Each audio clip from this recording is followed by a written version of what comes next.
विकास बाहर बरामदे में बैठे सफ़ेद पेपर पर आड़ी तिरछी रेखाएं बना बनाकर तरह तरह के घरों के नक्शे खींच रहे थे। दोनों बेटे आरव विवेक और बेटी खुशी उनके आसपास खड़े बेहद दिलचस्पी के साथ अपनी अपनी पसंद बतलाते जा रहे थे।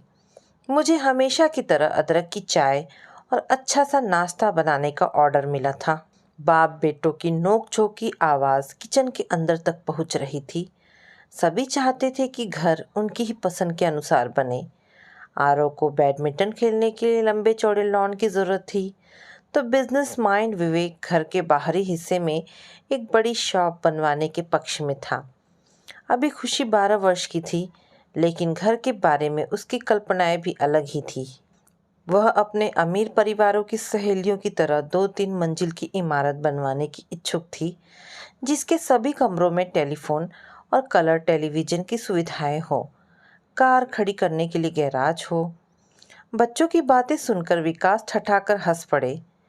500 गज जमीन में 5 स्टार होटल की गुंजाइश कहाँ है?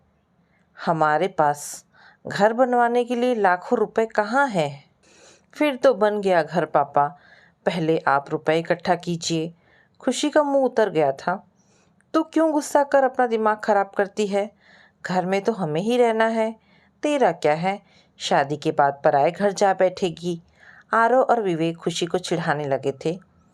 बच्चों की बातचीत का लुत्फ उठाते हुए मैंने टेबल पर गर्मा गर्म चाय और ब्रेड कटलेट सजा दिए और विकास से बोली, इस प्रकार तो तुम्हारा घर कई सालों में भी नहीं बन पाएगा। किसी इंजीनियर की मदद क्यों नहीं ले लेते? वह तुम सबकी पसंद के अनुसार नक्शा बना देगा। विकास को मेरा सुझाव पसंद आया। जब से उन्होंने ज़मीन खरीदी थी, उनके मन में एक सुंदर आरामदायक घर बनवाने की इच्छाएं प्रबल होती जा रही थी। विकास अपने रिश्तेदारों दोस्तों से इस बारे में विचार विमर्श करते रहते थे। कई घरों को उन्होंने अंदर से लेकर बाहर तक ध्यानपूर्वक देखा भी था। कई बार फुर्सत के क्षणों में बैठकर कई पेपर्स पर तरह तरह के नक्शे बनाए बिगाड़े थे, लेकिन मन को कोई रूपरेखा संतुष्ट नहीं कर पा रही थी। कभी लॉन छोटा लगता तो कभी ड्राइंग रूम के लिए जगह कम पड़ने लगती। परिवार के सभी सदस्यों के लिए अलग अलग बाथरूम भी और कमरों की भी ज़रूरत थी। एक कमरा अतिथियों के लिए भी ज़रूरी था। क्या पता भविष्य में कभी बड़ी कार खरीदने की हैसियत बन जाए, इसीलिए गैराज बनवाना भी ज़रूरी था। कुछ ही दिनों बाद विकास किसी अच्छे इंजीनियर की तलाश में जुट गए। एकांत क्षणों में मैं भी घर के बारे में सोचने लगती थी। एक बड़ा आधुनिक सुविधाओं से पूर्ण किचन बनवाने की कल्पनाएं मेरे मन में उभरती रहती थी। अपने घर में गमलों में सजाने के लिए कई प्रकार के पौधों के नाम मैंने लिखकर रख दिए थे। एक दिन विकास ने घर आकर बतलाया कि उन्होंने एक घर डिज़ाइन कंपनी की मालकिन से अपने घर के बारे में बात कर ली है। अब नक्शा बनवाने से लेकर घर बनवाने तक की पूरी जिम्मेदारी उन्हीं की होगी। सब ने राहत की सांस ली। घर बनवाने के लिए विकास के पास कुल 20 से 25 लाख की जमा पूंजी थी। घर के खर्चों में कटौती करके वर्षों में जाकर इतना रुपया जमा हो पाया था। विकास एक दिन मुझे कंपनी की मालकिन नीलम से मिलवाने ले गए। मैं कुछ ही क्षणों में नीलम के मृदु स्वभाव, खूबसूरती और आतिथ्य से कुछ ऐसी प्रभावित हुई कि हम दोनों के बीच अदृश्य सी आत्मीयता का सूत्र बंध गया। हम उन्हें अपने घर आने का औपचारिक निमंत्रण देकर चले आए। मुझे कतई आशा नहीं थी कि वह हमारे घर आकर हमारा आतिथ्य स्वीकार करेगी, लेकिन एक शाम आकस्मिक रूप से उनकी चमचमाती विदेशी कार हमारे घर के सामने आकर रुक गई। मैं संकोच से भर उठी कि कहाँ बिठाऊं इन्हें, कैसे स्वागत सत्कार करूं। नीलम शायद मेरे मन की हीन भावना समझ गई। मुस्कुराकर वह खुद सही ही एक कुर्सी पर बैठ गई। सुनीता, क्या एक गिलास पानी मिलेगा? मैं नींद से जागी, लपक कर किचन से पानी ले आई। फिर चाय की चुस्कियों के साथ बातचीत का लंबा सिलसिला चल निकला। इस बीच बच्चे कॉलेज से आ गए थे, वे भी हमारी बातचीत में शामिल हो गए। फिर नीलम ये कहकर चली गई, मैंने आपकी पसंद को ध्यान में रखकर घर के कुछ नक्शे बनवाए हैं, कल मेरे ऑफिस में आकर देख लीजिएगा। नीलम के जाने के बाद मेरे मन में अनेक अनसुलझे सवाल डोलते रह गए थे कि उसका परिवार कैसा है, पति कहाँ है और क्या करते हैं, इनके अमीर होने का राज क्या है। कभी कभी ऐसा लगता कि मैं नीलम को जानती हूँ, उनका चेहरा मुझे जाना पहचाना लगता, लेकिन बहुत याद करने पर भी कोई ऐसी स्मृति जागृत नहीं हो पाती थी। कभी मैं सोचने लगती कि शायद अधिक आत्मीयता हो जाने की वजह से ऐसा लगता होगा। अगले दिन शाम को मैं और विकास दोनों उनके ऑफिस में नक्शा देखने गए। एक नक्शा छांटकर संतुष्ट भाव से हमने वैसा ही घर बनवाने की परमिशन दे दी। बातों ही बातों में विकास कह बैठे, नीलम जी, रुपए की कमी के कारण शायद हम पूरा घर एक साथ नहीं बनवा पाएंगे। नीलम झट से आश्वासन देने लगी, आप निश्चिंत रहिए, मैंने आपका घर बनवाने की जिम्मेदारी ली है तो पूरा बनवा कर ही रहूँगी। बाकी रुपए मैं अपनी जिम्मेदारी पर आपको कर्ज दिलवा दूँगी, आप सुविधानुसार धीरे धीरे चुकाते रहिएगा। विकास उनके एहसान के बोझ से तले दब गए। मुझे नीलम और भी अपनी सी लगने लगी। नक्शा पास हो जाने के पश्चात घर का निर्माण काम शुरू हो गया। अब तक नीलम का हमारे यहाँ आना जाना बढ़ गया था। अब वह खाली हाथ न आकर बच्चों के लिए फ्रूट्स, चॉकलेट और अन्य वस्तुएं लेकर आने लगी। आते ही वो सबके साथ घुल मिलकर बातें करने लग जाती। किचन में पटरे पर बैठकर आग्रह कर मुझसे सब्जी रोटी लेकर खाती। मैं संकोच से गड़ जाती, उन्हें फ्रूट्स स्वीट्स लाने को मना करती, लेकिन वह नहीं मानती थी। विकास मुझसे कहते कि नीलम जी जो करती हैं उन्हें करने दिया करो, मना करने से उनका दिल दुखेगा। उनके अपने बच्चे नहीं हैं ना, इसलिए वे हमारे बच्चों पर अपना प्यार लुटाती रहती हैं। मैं परेशान सी हो उठती। भरे पूरे शरीर की मालकिन नीलम के अंदर ऐसी कौन सी कमी है जिसने उन्हें मातृत्व से वंचित कर दिया है। मैं उनके प्रति असीम सहानुभूति से भर उठती थी। एक दिन मन का प्रश्न विकास के सामने प्रकट किया तो उन्होंने बताया कि नीलम जी के पति अपंग है, बच्चा पैदा करने में असमर्थ है। एक ऑपरेशन के दौरान डॉक्टरों ने गलती से उनकी शुक्राणु वाली नस काट दी थी। मैं और अधिक सहानुभूति से भर उठी। विकास बताते रहे, नीलम जी के पति की पहली पत्नी का एक बेटा उनके साथ रहता है, जिसे उन्होंने माँ की ममता देकर बड़ा किया है। इतनी बड़ी कंपनी, दौलत, प्रसिद्धि, सब कुछ नीलम जी के अटूट मेहनत का सुखद परिणाम है। अचानक मेरे मन में ख्याल आया, नीलम जी की गुप्त बातों की जानकारी विकास को कैसे हुई?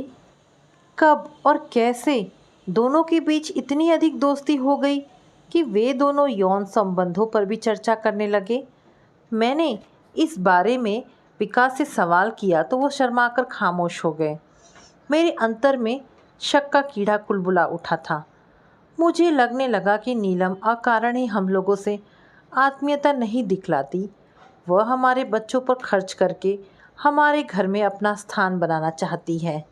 कोई ऐसे ही तो किसी को हजारों का कर्जा नहीं दिलवा सकता। इन सब का कारण विकास के प्रति उनका आकर्षण भी तो हो सकता है। विकास 50 वर्ष के होने पर भी स्वस्थ सुंदर थे। गठित शरीर के कारण अपनी आयु से कई वर्ष छोटे दिखते थे। किसी सम आयु की महिला का उनकी ओर आकर्षित हो जाना आश्चर्य की बात नहीं थी। मैं सोचने लगी, नीलम जैसी सुंदर औरत एक अपंग आदमी के साथ संतुष्ट रह भी कैसे सकती थी। मुझे अपना घर उजड़ता हुआ लगने लगा था। अब जब भी नीलम मेरे घर आती, मेरा मन उनके प्रति कड़वाहट से भर उठता था। उनकी मधुर मुस्कुराहट के पीछे छल कपट दिखाई देने लगता। ऐसा लगता जैसे नीलम अपनी दौलत के कुछ सिक्के मेरी झोली में डालकर मुझसे मेरी खुशियाँ और मेरा पति खरीद रही है। मुझे नीलम, उनकी लाई गई वस्तुओं और उनकी दौलत से नफरत होती चली गई। मैं उनके ऑफिस जाना बंद कर दिया। वह मेरे घर आती तो मैं बीमारी व व्यस्तता का बहाना बनाकर उन्हें टालने की कोशिश करने लगती थी। मेरे बच्चे और विकास उनके आते ही उनकी आव भगत में जुटने लगते थे। ये सब देख मुझे बेहद गुस्सा आने लगता था। मैं नीलम के जाने के बाद बच्चों को डांटने लगती। तुम सब लालची क्यों बनते जा रहे हो? क्यों स्वीकार करते हो इनके लाए गिफ्ट? इनसे इतनी अधिक दोस्ती किस लिए? कौन है ये हमारी? घर बन जाएगा फिर हमारा, और इनका रिश्ता ही क्या रह जाएगा? बच्चे सहम कर मेरा मुंह देखते रह जाते, क्योंकि अभी तक मैंने उन्हें मेहमानों का सम्मान करना ही सिखाया था। नीलम के प्रति मेरी उपेक्षा को कोई नहीं समझ पाता था। सभी मेरी मनोदशा से अनजान थे। घर के किसी कार्यवश जब भी विकास मुझसे नीलम के ऑफिस चलने को कहते, मैं मना कर देती। वह अकेले चले जाते तो मैं मन ही मन चिढ़ती रहती, लेकिन ऊपर से शांत बनी रहती थी। मैं विकास को नीलम के यहाँ जाने से नहीं रोकती थी। सोचती, मर्दों पर रोक लगाना क्या आसान काम है? पूरा दिन घर से बाहर बिताते हैं। कोई पत्नी आखिर पति का पीछा कहाँ तक कर सकती है? मेरे मनोभाव से बेखबर विकास जब तब नीलम की तारीफ करने बैठ जाती। अक्सर कहते, नीलम जी से मुलाकात नहीं होती तो हमारा घर इतनी जल्दी नहीं बन पाता। कभी कहते कि नीलम जी दिन रात मेहनत करके हमारा घर इस प्रकार बनवा रही हैं जैसे वह उनका अपना ही घर हो।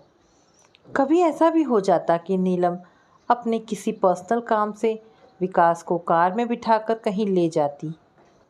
विकास घंटों के बाद हंसी खुशी की मुद्रा में वापस लौटते और बताते कि वह किसी बड़े रेस्टोरेंट में नीलम के साथ लंच करके आ रहे हैं।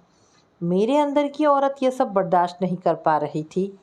मैं ये सोचकर जलन से जलती भुनती रहती थी कि नीलम की सुंदरता ने विकास के मन को बांध लिया है। अब उन्हें मैं फीकी लगने लगी हूँ। उनके मन में मेरी जगह नीलम लेती जा रही है।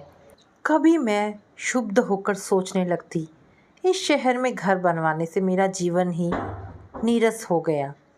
एक शहर में रहते हुए विकास और नीलम का साथ कभी नहीं छूट पाएगा। अब विकास मुझे पहले की तरह कभी प्यार नहीं दे पाएंगे।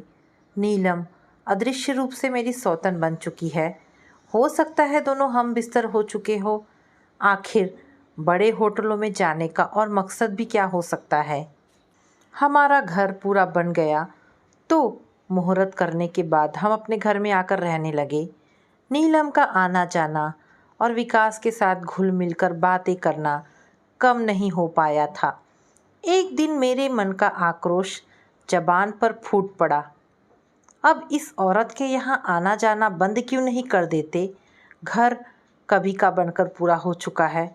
अब इस फालतू मेल जोल का समापन हो जाना ही बेहतर है। कैसी स्वार्थियों जैसी बातें करने लगी हो। नीलम जी ने हमारी कितनी मदद की थी, अब हम उनका अपमान कर दें, क्या ये अच्छा लगता है? तब क्या जीवन भर उसे गले से लगाए रहोगे? तुम्हें जलन होती है उनकी सुंदरता से। विकास मेरे गुस्से की परवाह न करके मुस्कुराते रहे, फिर बेपरवाही से बाहर चले गए। गुस्से और जलन से मैं काँप रही थी। जी चाह रहा था कि अभी जाकर उस आवारा कैरेक्टरलेस औरत का मुंह नोच डालूं। अपने अपंग पति की आंखों में धूल झोंककर दूसरे मर्दों के साथ गुलछर्रे उड़ाती फिरती है। अब तक ना पता कितने पुरुषों के साथ मुंह काला कर चुकी होगी। मुझे उस अपरिचित अनदेखे व्यक्ति से गहरी सहानुभूति होने लगी, जिसकी पत्नी बनकर नीलम उसके प्रति विश्वासघात कर रही थी। मैं सोचने लगी, अगर यह कांटा अभी से उखाड़ कर नहीं फेंका गया तो मेरा मन जख्मी होकर लहूलुहान हो जाएगा। इससे पहले कि मामला और आगे बढ़े, मुझे नीलम के पति के पास जाकर सब कुछ साफ साफ बता देना चाहिए कि वे अपनी बदचलन पत्नी के ऊपर कंट्रोल लगाना शुरू कर दे। वह दूसरों के घर उजाड़ती फिरती है। उनके घर का पता मुझे मालूम था। एक बार मैं विकास के साथ घर के बाहर तक जा चुकी थी। उस वक्त नीलम घर पर नहीं थी। नौकर के बताने पर हम बाहर से ही लौट आए थे। घर के सभी काम बच्चों पर छोड़कर मैं नीलम के घर जाने के लिए रेडी हो गई। एक ऑटो में बैठकर मैं उनके घर पहुंच गई। नीलम घर में नहीं थी। नौकर से साहब का कमरा पूछकर मैं दंदनाती हुई सीढ़ियां चढ़कर ऊपर पहुंची। नौकर ने कमरे के अंदर जाकर साहब को मेरे आने की खबर दे दी। फिर मुझे अंदर जाने का संकेत करके वह किसी काम में लग गया। दरवाजे पर लहलहाता पर्दा एक और खिसकाकर मैंने अंदर प्रवेश किया तो सभी शब्द मेरे गले में ही सूख गए। सामने कुर्सी पर एक ऐसा इंसान बैठा हुआ था जिसके कमर के नीचे की एक टांग गायब थी। उसे इंसान न कहकर सिर्फ एक धड़ कहा जाए तो बेहतर होगा। आ जाओ सुनीता, मुझे विश्वास था जीवन में दोबारा तुमसे मुलाकात जरूर होगी। एक दर्द भरा पहचानी आवाज़ गूंज उठी। उस पुरुष को पहचान कर मेरा रोआ रोआ सिहर उठा। पैरों तले जमीन खिसकती जा रही थी। ये कोई और नहीं, मेरे पहले पति राजीव थे। इनसे वर्षों पहले मेरा तलाक हो चुका था। फिर मैंने विकास के साथ नई दुनिया बसा ली थी और विकास को अपने अतीत से हमेशा अनजान रखा था। अब राजीव को देखकर मेरे कड़वे अतीत का वह काला पन्ना फिर से उजागर हो गया, जिसकी यादें मेरे मन की गहराइयों में दफन हो चुकी थी। वर्षों पहले माता पिता ने बड़ी धूमधाम से मेरी शादी राजीव के साथ की थी। राजीव एक कुशल वास्तुकार थे, घर भी संपन्न था। शादी के पहले वर्ष में ही मैं एक सुंदर और स्वस्थ बेटे की माँ भी बन गई थी। फिर हमारी खुशियों पर एकाएक बिजली गिरी। एक सड़क दुर्घटना में राजीव की एक टांग की हड्डियां टूटकर चूर चूर हो गई थी। जान बचाने के लिए डॉक्टरों को उनकी टांगें काट देनी पड़ी थी। एक अपंग पति को मेरा मन स्वीकार नहीं कर पाया। मैं खिन्न हो उठी, बात बात पर लड़ने चिड़चिड़ाने लगी। मन का असंतोष अधिक बढ़ गया तो मैं राजीव को छोड़कर मायके में जाकर रहने लगी। मायके वालों की कोशिशों के बाद भी मैं ससुराल जाने को तैयार नहीं हो पाई तो सबने मुझे दुखी देखकर मेरा तलाक कराने के लिए अदालत में प्रार्थना पत्र दिलवा दिया। मैं राजीव से मुक्ति पाकर किसी समर्थपूर्ण पुरुष से शादी करने के लिए अत्यंत इच्छुक थी। एक दिन हमेशा के लिए हमारा तलाक हो गया। कानून ने राजीव की विकलांगता के कारण हमारे बेटे आकाश को मेरी सुपुर्दगी में दे दिया। आकाश की वजह से मेरा पुनर्विवाह में अड़चनें आने लगी। बच्चे वाली औरत से शादी करने के लिए कौन पुरुष तैयार हो सकता था।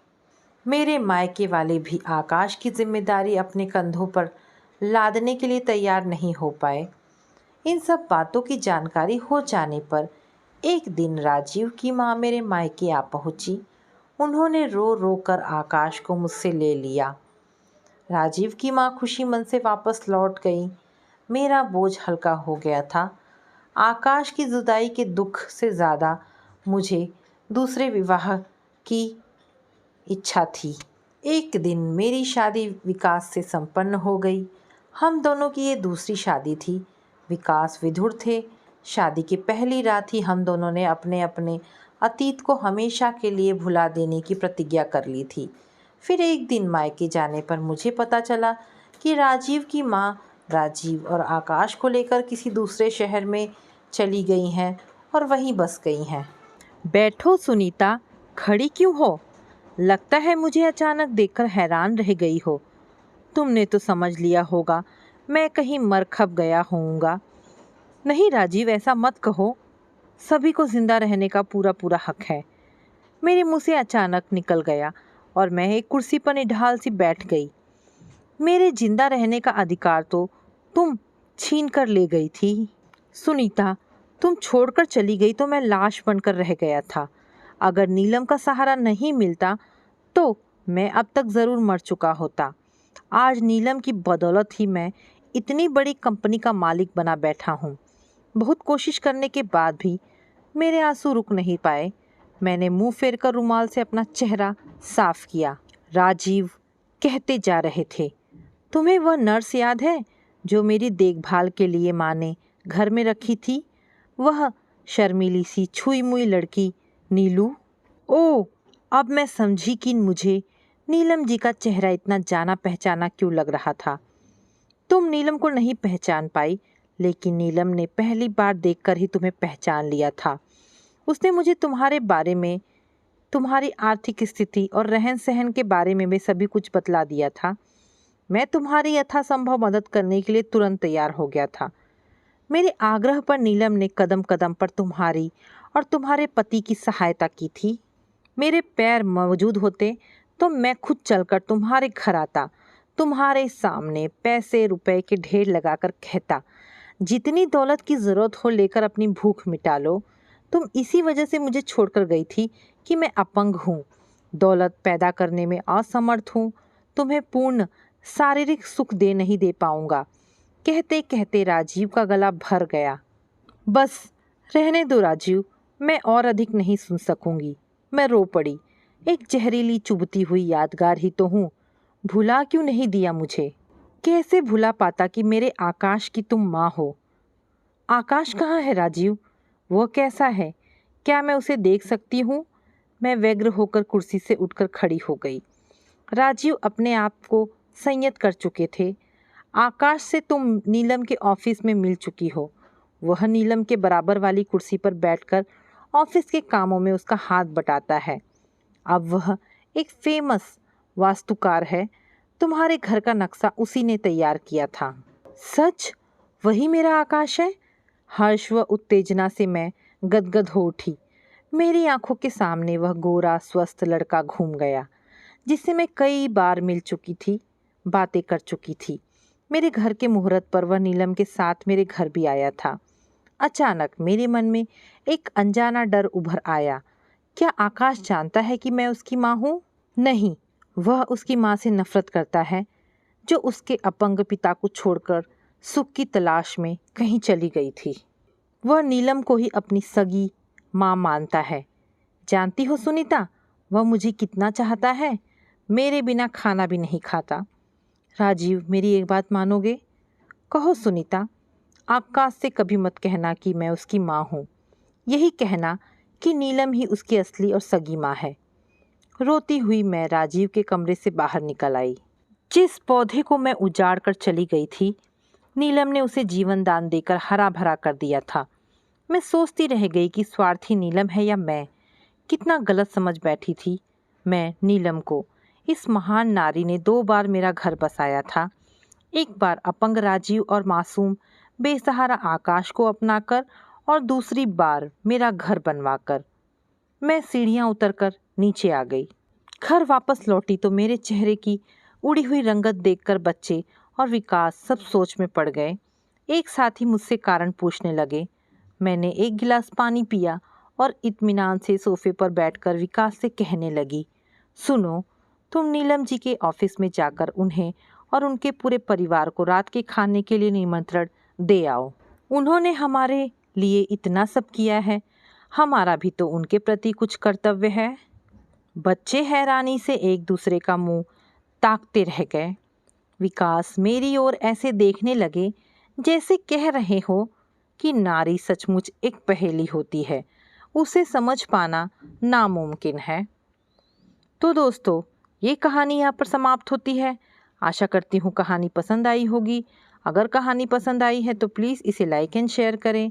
दोस्तों, ऐसी ढेरों पारिवारिक और शिक्षाप्रद कहानी सुनने के लिए मेरे चैनल को प्लीज़ सब्सक्राइब करें। धन्यवाद दोस्तों।